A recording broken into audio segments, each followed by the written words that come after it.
It's not Splatoon without stylish gear and powerful weapons. And we have all the fabulous shopkeepers to thank for keeping their shelves stocked with all the freshest products. The shopkeeper designs are so cool, and just like all the other characters, they're all based on real-life marine animals. So without further ado, let's get to know these guys by taking a trip under the sea. Starting with Sheldon, who is based on one of my favorite marine animals, the horseshoe crab. But that's a bit of a misnomer because they're not actually crabs, they're more closely related to spiders and scorpions. Sheldon's hat is the first thing you see when you enter the shop, and it's a pretty accurate depiction of a real horseshoe crab's shell, which basically does act like a tough helmet to protect the creature from predators. In Japanese, they're called kabutogani, named after the kabuto samurai helmets that the animals resemble, so it's kind of fitting that Sheldon comes from a family of warriors. Horseshoe crabs are considered living fossils because they look pretty much the same as they did 400 million years ago. Like before dinosaurs. So Sheldon may not be the trendiest guy, but he's doing what works for him, you know? Next up, Crusty Sean. Crusty Sean is, well, a fried shrimp. Splatoon has this odd fascination with seafood alongside its sea critters. But don't worry, Nintendo's confirmed that his breaded exterior is actually a slightly morbid designer jacket. Crusty Sean is actually a Japanese tiger prawn, one of the most economically important critters in the shrimp and prawn family, as it's used throughout the world in sushi and, yes, tempura. I mean, he did open a food truck. I guess he really wants to embrace that irony. I appreciate the subtle detail of the colors on Crusty Sean's tail, consistent with the colors on the actual species. And you'll notice the real thing has colorful legs, too. And what's Sean got? Colorful shoes, particularly referencing those yellows and blues.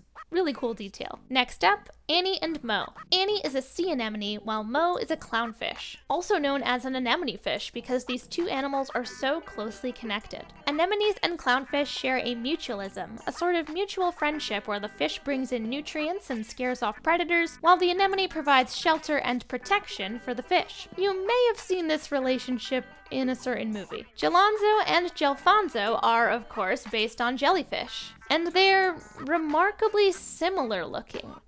Oh wait, that's because they're literally clones. According to the official Splatoon site, one day Jelfonzo just split off of Jelonzo in Inkopolis Plaza, and there he was. What? I think what they're referring to is the fact that jellies can reproduce by budding. Jellies spend part of their lives attached to the seafloor as polyps, and in this phase they can create several clones of themselves that eventually swim away and live their own independent lives.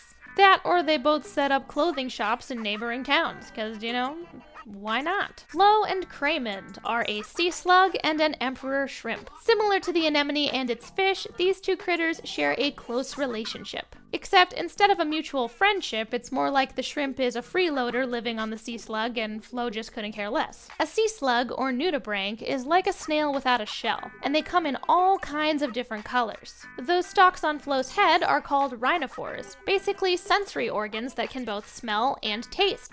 Convenient. But they also kind of look like adorable bunny ears, which is awesome. Also, have you noticed that we only ever see one foot? That might be a reference to how sea slugs, snails, and their relatives just have one big foot on the underside of their bodies that they use to crawl around. So, Flo might just be chilling with one foot.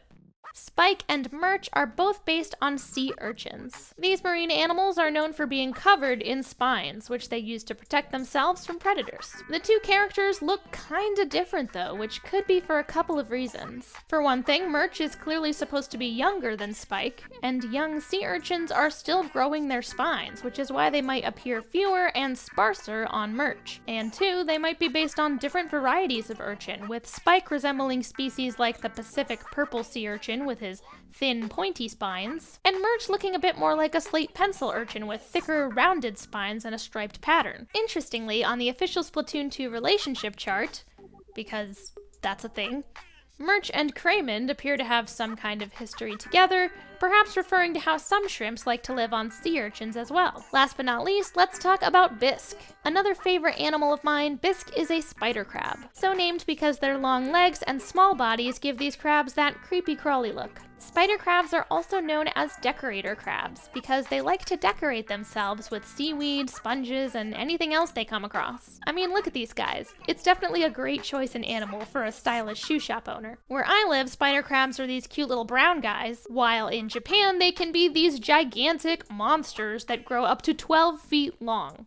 I still think they're kinda cute though, I'll be honest. It's unclear what exact species Bisk is based on, but a good guess I've found is this one, which has that same characteristic yellow color. So there you have it. Which of these animals is your favorite? Let me know in the comments below, and please subscribe to my channel to see more videos like this. If you haven't already, check out my video on the Deep Sea Metro animals in Octo Expansion.